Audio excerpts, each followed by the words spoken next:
Here are some of the most interesting facts and stories related to the Titanic.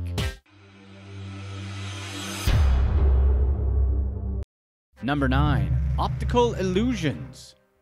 After any disaster, the obvious why and how questions come up. In today's modern times, we can use advanced forensic evidence to help us answer those questions, but in the year 1912, investigators had to rely largely on first-hand accounts after the Titanic sunk in the Atlantic.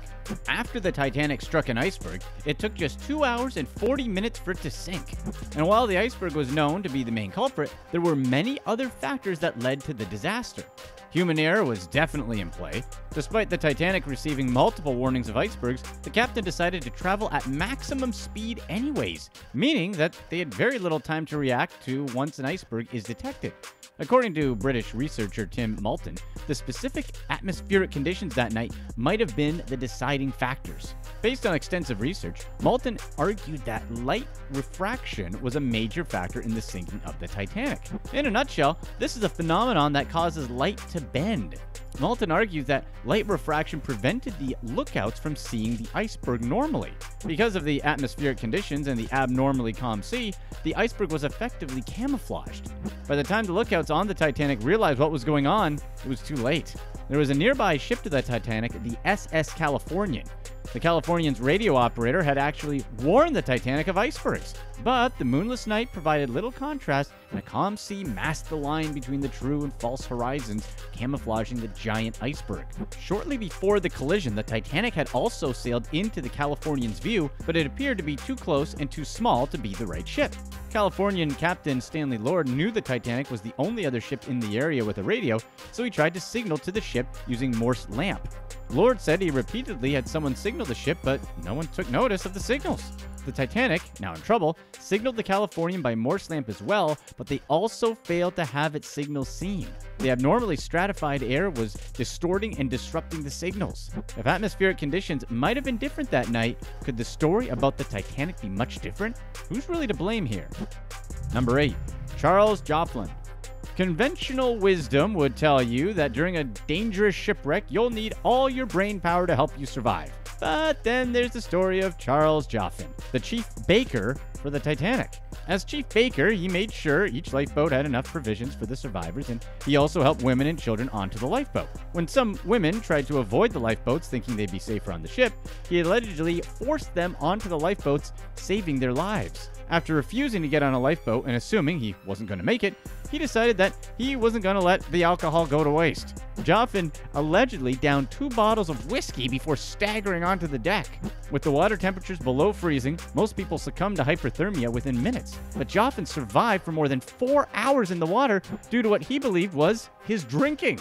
After chugging a lot of alcohol, he threw deck chairs into the water so other people could use them as flotation devices. All he did to survive was just by staying afloat in freezing water for hours. He was eventually let onto a lifeboat before being rescued by the RMS Carpathia. Science shows that drinking alcohol actually increases the odds of getting hypothermia, so yeah, maybe this only made sense for Joughin. Number 7. All engineers on board.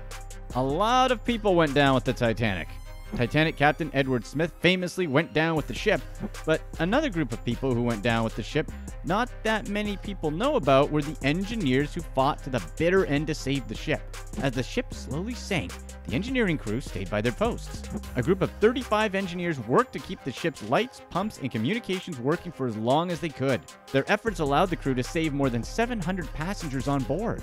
That number would have been lower if not for all the engineers keeping things going in their heroic effort that night. The engineers in the Titanic have only recently been getting some recognition. More than 100 years later, a monument in Southampton, England was dedicated to the engineers for their bravery in 2014. Speaking of great engineers, the Titanic was sunk by hubris and bad luck rather than any engineering laws. William Banks, a former engineering professor who spoke at the ceremony for the engineers back in 2012, stated that the Titanic was a fantastically designed ship.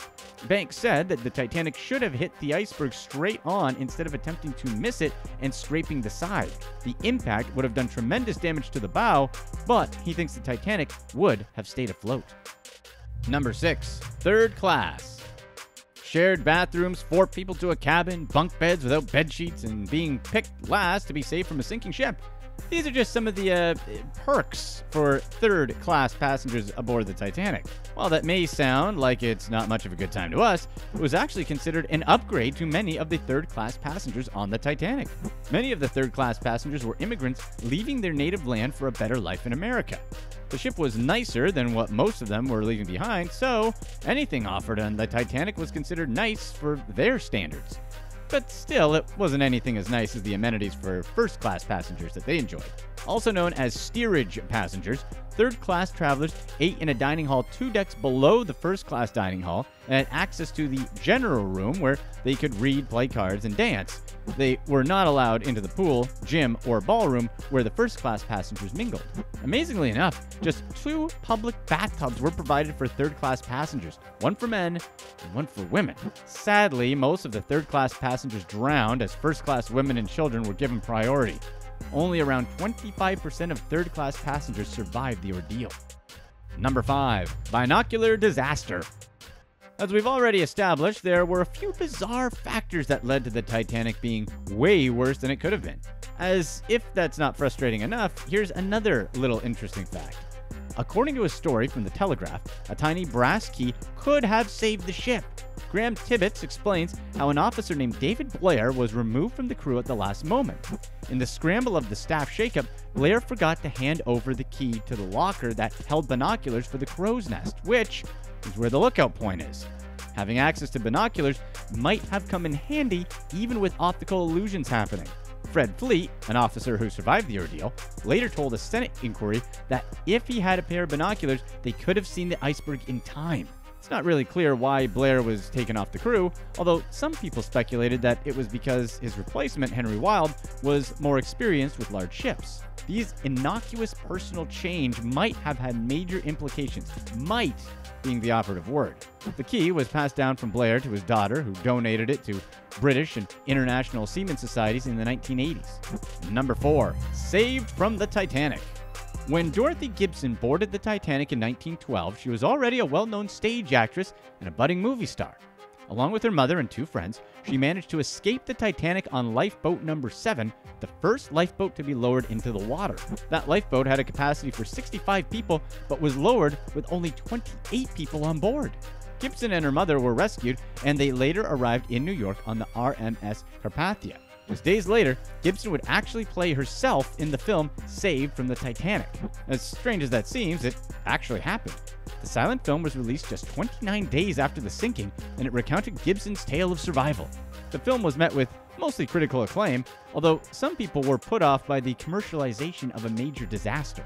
Gibson was apparently still traumatized from the event during filming. She was said to have burst into tears several times. To add to the film's air of authenticity, she even wore the same clothes that she was rescued in. It was also Dorothy Gibson's last film, as the effort of making it appeared to have brought on an existential crisis for her, according to news reports. Yeah, having to go through the sinking of the Titanic is definitely no joke. The film itself was destroyed in 1914 after Eclair Studios, where the movie was filmed and produced, caught on fire. No known copies of the films are believed to have survived. Rather ironic, right? Number 3. Violet Jessop. Depending on how you look at it, Violet Jessop was either one of the luckiest or unluckiest people. By the time she was hired to be a stewardess for the White Star Line in 1910, she had already survived tuberculosis, which was a big problem back in those times. Before Jessop worked on the Titanic, she started on the Olympic, one of Titanic's sister ships. That ship collided with a British warship, forcing both ships to return to dock. Everyone survived the ordeal, but it was only the beginning of troubles to come. She was assigned to be a stewardess on the Titanic, made her maiden voyage. Violet probably figured she was going to be okay since the ship was played up to be unsinkable. Everyone obviously thought everything was going to be alright, or else they wouldn't have boarded the ship. But as we all know, things didn't go very well. As the Titanic was sinking into the ocean, Jessop was put onto Lifeboat 16. She and the rest of the survivors on Lifeboat 16 were eventually rescued by the Carpathia. She later took a job working on the Britannic, another White Star liner that was the other sister ship to the Titanic. That ship had been converted into a hospital ship. This was in 1918 during the First World War. An unexplained explosion happened, and it took a little less than an hour to sink the ship carrying more than 1,100 people. JESSOP was among the survivors. 3 shipwrecks in 6 years. She was 3 for 3 in surviving shipwrecks and earned the nickname Miss Unsinkable. She went on to spend more than 30 years working on ships. You would think shipping companies would have wanted to pay her to not come on the ships. Number 2. Sinking predicted? The idea that the Titanic would sink was unthinkable. To most people, anyway. A writer named Morgan Robertson wrote a novella with some striking similarities to the sinking of the Titanic. The 1898 story, titled Futility, chronicles the sinking of a large luxury liner named the Titan. Did Robertson look into the future? The Titan was roughly the same size as the Titanic, with the Titanic measuring only 25 meters longer. The fictional ship also struck an iceberg and sank in the Atlantic in mid-April. In Robertson's story, the Titan lacked enough lifeboats for a ship with thousands of passengers. Sound familiar? Well, this almost makes it seem like Robertson had some sort of special power.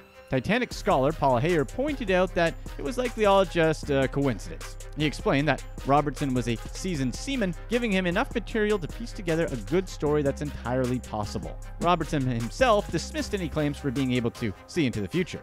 He said that he just knew what he was writing about. Number 1. MASABUMI HOSONO. Out of the estimated 710 people saved from the wreckage was a Japanese civil servant named MASABUMI HOSONO. His work with the Japanese Ministry of Transport took him to Russia. He was on his way home back to Japan via London to New York when he boarded the Titanic. He survived the sinking by making his way to the main deck. Based on his own account of the incident, he was prepared to go down with the ship, but he saw a lifeboat being lowered into the water. A crewman announced there was room for 2 more, and that's when he had a change of heart. MASABUMI followed the lead of another man and hopped on board seemingly unnoticed. As he put it was too dark for the crewman in charge of the lifeboat to notice that a man had jumped in. While he must have initially felt relieved to be returning home to his wife and children, his life was soon derailed by accusations of cowardice. He lost his job with the ministry and was labeled a coward in the American and Japanese press. His actions that night literally became a textbook example to Japanese school children on how to behave dishonorably. He was considered by some to have betrayed the samurai spirit of self-sacrifice. After his passing in 1939, the shame followed his family for decades. Among modern scholars, there has been some debate about how cultural values influenced how people judged MASABUMI's actions. On a side note, J. Bruce Ismay, an English businessman and president of the White Star Line, also managed to hop on a lifeboat, and he too was deemed a coward by his contemporaries. Here's what's next.